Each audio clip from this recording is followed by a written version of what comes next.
The moment you've been waiting for is finally here. You've watched with bated breath, and there they are, the first tiny green loops poking through the soil. You might feel like you can finally breathe a sigh of relief, but I have to tell you the hard truth. Right now, in these first few hours and days, 90% of gardeners make fatal mistakes that destroy their entire harvest before it even starts. In this video, we're going to walk through exactly what you need to do the second those tomato sprouts appear. I'll show you a simple but critical sequence of steps that guarantees sturdy, stocky seedlings instead of those weak, leggy strings. Stick around until the end, because I'm going to share a secret that even some professional growers keep to themselves. Let's take a second to look at the world from your tiny tomato's perspective. When it was just a seed, it had its own little survival kit of food, the endosperm. But the moment that sprout breaks the surface, those supplies are nearly gone. The plant flips into emergency survival mode. It's starving for light to trigger photosynthesis and needs the perfect conditions so it doesn't waste its final bit of energy. That tiny stem you see, the hypocotyl, is a fragile bridge between a root system that barely exists and those first leaves that are trying to become solar panels. Any stress right now isn't just a setback, it's a knockout blow to the young plant. That's why our actions must be quick, precise, and intentional. All right, first things first, and this is urgent. You need to remove that film or lid immediately. But there's a right way to do it. The moment you see those first little green loops pushing through the soil, the cover has to go. A common mistake is leaving it on for just one more day to wait for the rest of the seeds to sprout. But that is a massive error. Under that film, you've got 100% humidity and high heat. The perfect breeding ground for fungal diseases, especially damping off. Without fresh air, your delicate sprouts can literally suffocate and rot. So, as soon as you see about 30 to 40% emergence, take the cover off. Don't wait for the stragglers. The strong ones will come up regardless, and frankly, we don't want the weak ones anyway. It's also important to do this all at once. You don't need to acclimate the seedlings by gradually cracking the lid. They actually need that sudden transition to a drier, tougher environment. It stimulates them to grow stronger right from the start.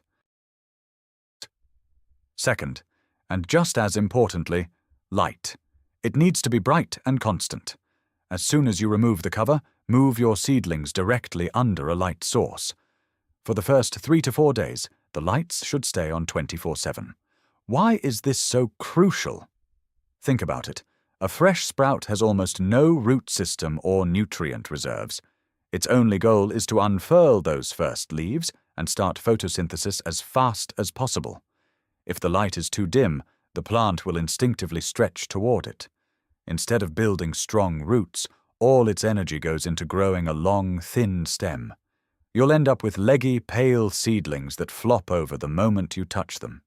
The ideal setup is a full-spectrum grow light. Position it low, just 5 to 7 centimeters above the tops of the plants. Don't worry, they won't burn. Forget about standard incandescent bulbs. They put out more heat than actual light. If you don't have a professional grow light, a bright, cool white LED bulb will work just fine. Now it's time for some shock therapy that's actually going to do your plants a world of good. I'm talking about temperature shock. As soon as you move your seedlings under the lights, they need to go into a cool environment. The sweet spot at this stage is 16 to 18 degrees Celsius during the day and 14 to 15 at night. This is a critical window. Why is this so important? Well, in high heat, especially if there isn't enough light, tomatoes put all their energy into growing tall, spindly stems.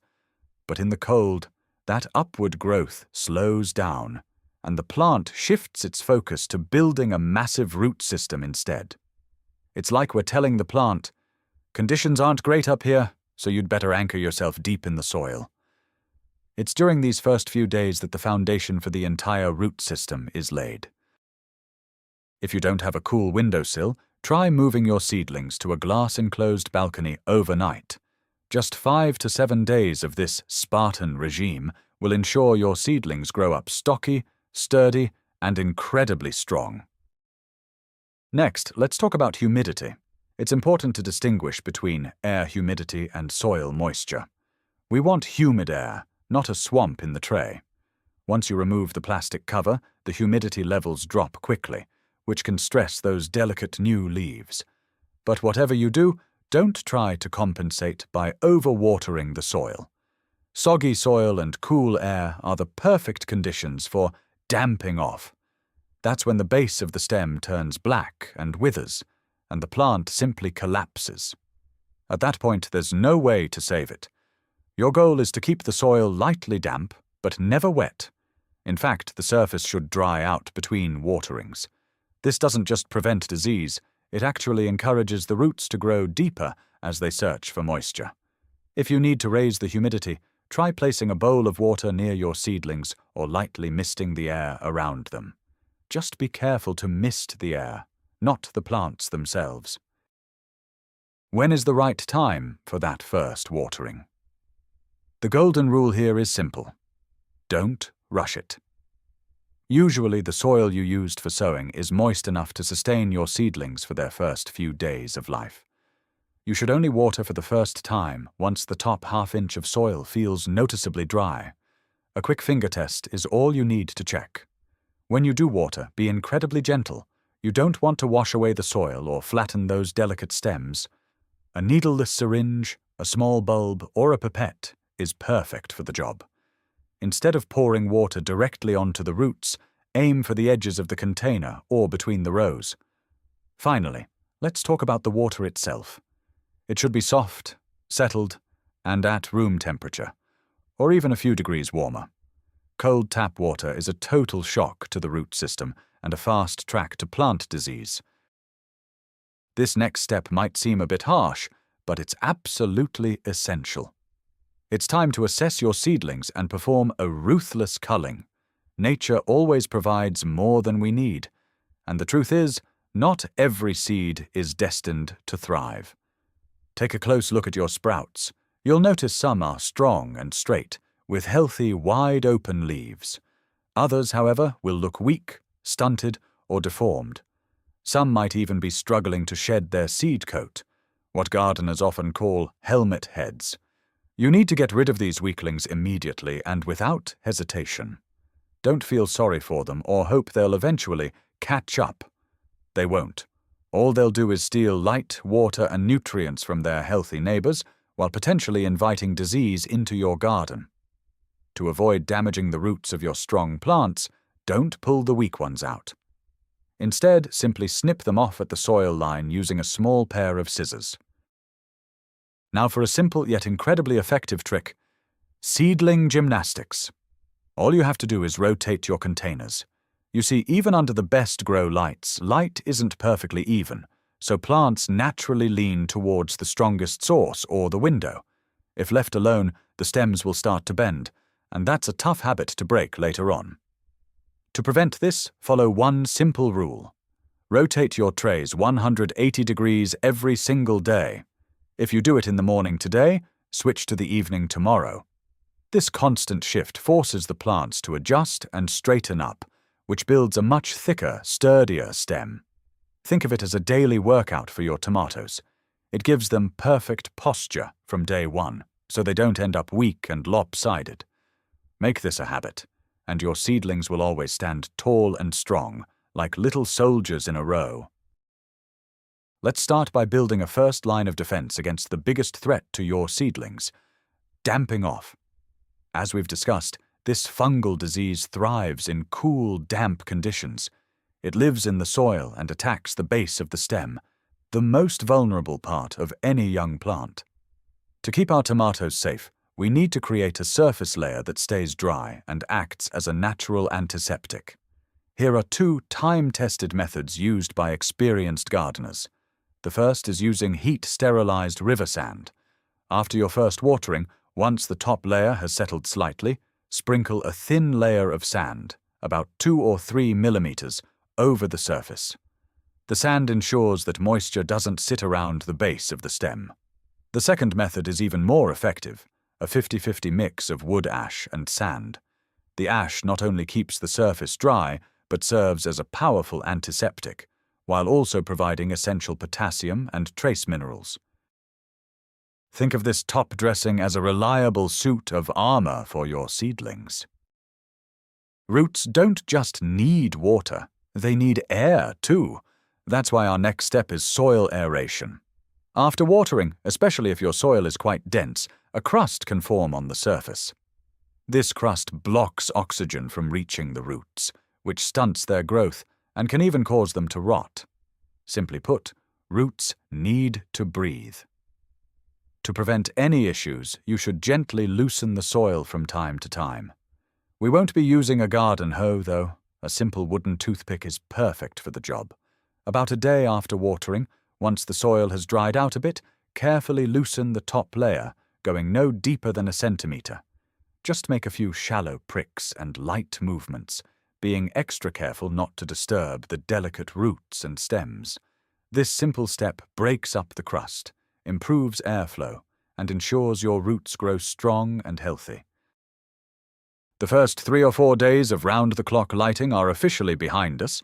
Your seedlings have grown stronger, their first leaves have fully opened, and photosynthesis is well underway. Now, it's time to transition to a natural day-night cycle. Just like us, plants need the darkness to rest and regulate their metabolism. Keeping the lights on constantly from here on out can actually lead to chlorosis and cause the plants to struggle. That's why we're scaling back to about 14 to 16 hours of light a day, which is plenty for healthy tomato development. If you have a timer, simply set it for something like 7 a.m. to 9 p.m. If not, you'll just have to flip the switch manually. The most important thing is consistency. Plants thrive on a predictable routine, which helps stabilize their growth. This transition marks the end of the most critical phase. Your seedlings have made it through, and they are now entering their stage of active growth. Today I want to debunk a very common and harmful myth, the idea that seedlings need extra strength from day one. Many beginners, in an effort to help their young plants, start pumping them full of fertilizer almost immediately. Whatever you do, don't do this. It's not helping. It's actually a recipe for disaster that can kill your seedlings. Remember, at this stage, the root system is tiny, delicate, and extremely fragile. To a young plant, concentrated fertilizer is like pouring acid on its roots. It will simply burn them. Besides, any high-quality potting mix already has enough nutrients to last for the first 2 to 3 weeks of growth. You shouldn't give them their first feeding until at least 10 to 14 days after transplanting, once the plant is well established and growing. Until then, stick to plain, pure water. Learn to speak the language of your seedlings. Their most important messengers at this stage are the cotyledons, those first 2 leaves that emerge from the seed. Think of them as a built-in health monitor. Watch them closely every day. Ideally, they should be firm, vibrant green, symmetrical, and fully open. If they start turning yellow, you might be overwatering, leaving the roots starved for oxygen. If they look limp or drooping, your plant is likely thirsty or shivering from the cold. Spots are a red flag for disease, or even sunburn if they're sitting in a bright window without any shade. And if the leaves look twisted or deformed, it's probably just a genetic glitch. In that case, it's usually best to remove those seedlings entirely. Learning to read these early signals will help you quickly fix any mistakes and keep your garden thriving. There is a silent, invisible enemy that can destroy your entire crop of seedlings overnight: the drought. For young tomato plants, it's a total nightmare. You might have perfect lighting, the right temperature, and a precise watering schedule, but a single blast of cold air from a cracked window can ruin everything. These tiny plants are extremely delicate and simply aren't built for sudden temperature drops. Even a light breeze can cause enough stress to stunt their growth, invite disease, or kill them off entirely. This is why choosing the right spot on your windowsill is so important. Always double-check for leaks or cracks in the window frame.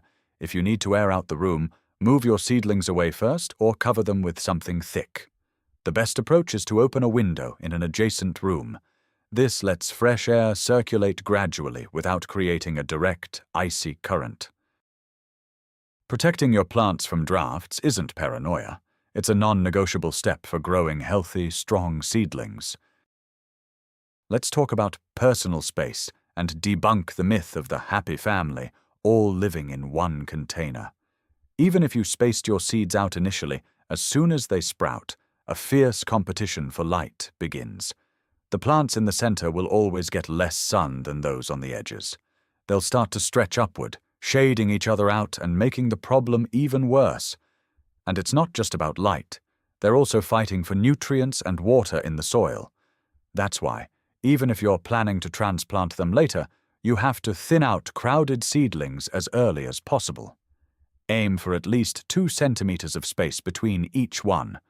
This gives every plant a fair shot at growing strong until it's time to move them. Remember, when it comes to seedlings, the old saying, "the more the merrier," just doesn't apply. It's the law of the jungle, survival of the fittest. Our job is to help the strongest ones thrive by clearing the weaker competition out of their way. We touched on watering earlier, but let's take a closer look because it really is crucial. So, what kind of water should you use? In a perfect world, you'd use rainwater or melted snow, but for most of us living in the city, that's just not realistic. Our best bet is regular tap water, provided it's prepared correctly. First, let the water sit in an open container for at least 24 hours. This allows any chlorine, which can be harmful to plants, to evaporate. Second, make sure it's at room temperature, ideally between 22 and 24 degrees Celsius. Watering with cold water shocks the root system, causing it to stop absorbing moisture and nutrients, even if the soil is soaking wet. This can quickly lead to wilting and disease.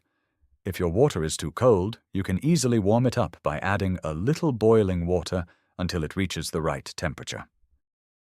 Some gardeners prefer using filtered water, which is also a great option. But the most important thing to remember is, never use cold water straight from the tap. Hardening off your plants right from the start is the secret to growing healthy, resilient crops.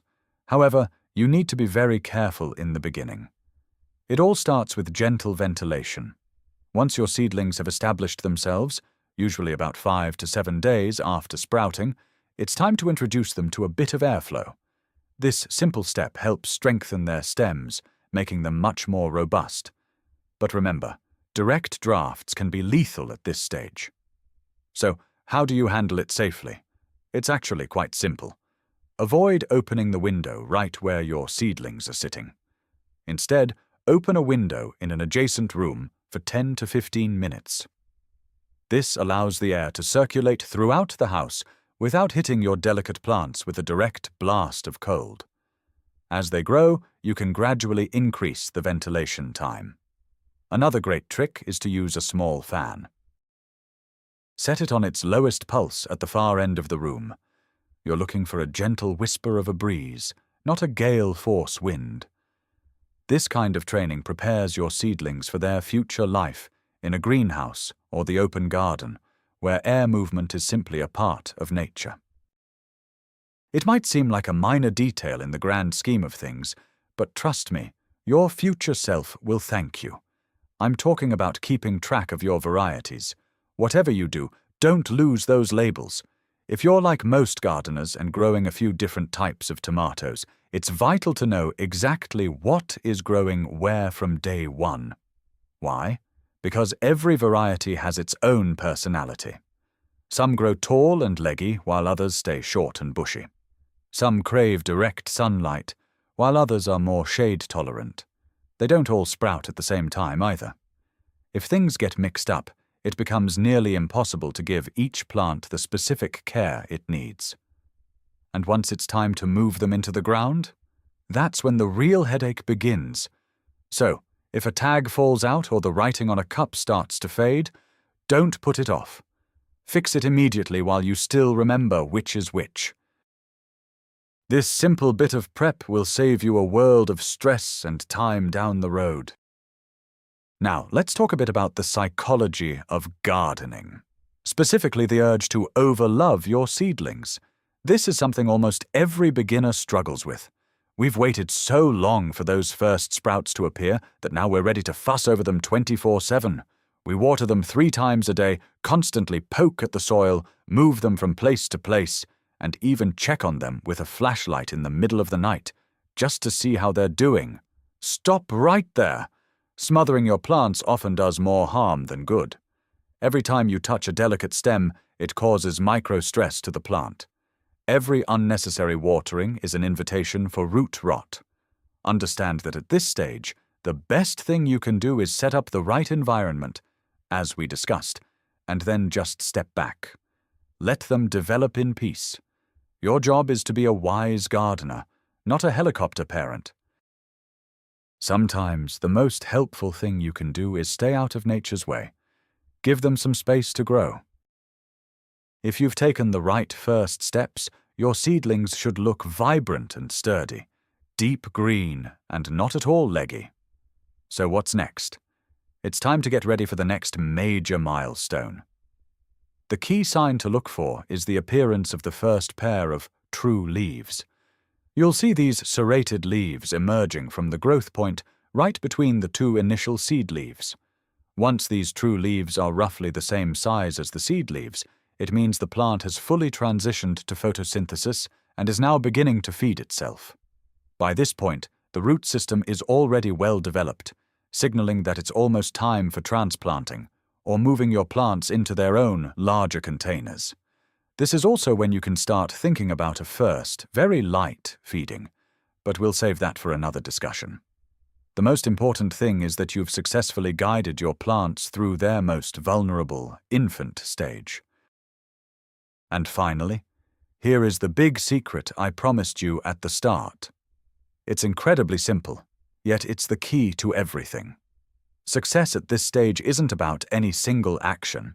It's about the perfect synchronization of 3 fundamental pillars: light, cool temperatures, and controlled moisture. These 3 only work as a team.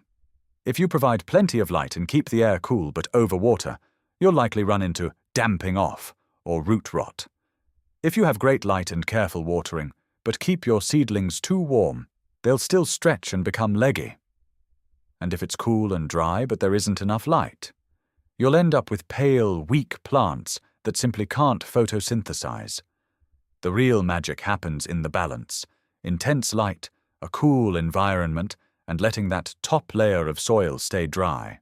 That is the ultimate formula for stocky, vigorous, and resilient tomato starts that will eventually reward you with an incredible harvest. So let's wrap things up. Those first few days after your sprouts emerge aren't the time to sit back. It's the time for precision and care. By removing the film early, maximizing the light, keeping things on the cooler side, and making sure not to overwater, we're giving these delicate seedlings exactly what they need. You're building the rock-solid foundation for a massive tomato harvest later on. Just remember the golden rule for this stage: bright light, cool air, and dry topsoil. These 3 pillars are what keep your seedlings from getting leggy or falling ill. Thanks for sticking with me until the end. I really hope you found these tips useful. If you did, please give this video a thumbs up, subscribe to the channel, and hit that notification bell so you never miss an update on how to grow your best garden yet. Now I want to hear from you. What are your go-to secrets for those first few days of seedling growth? Have you run into any challenges? Let's trade tips in the comments below.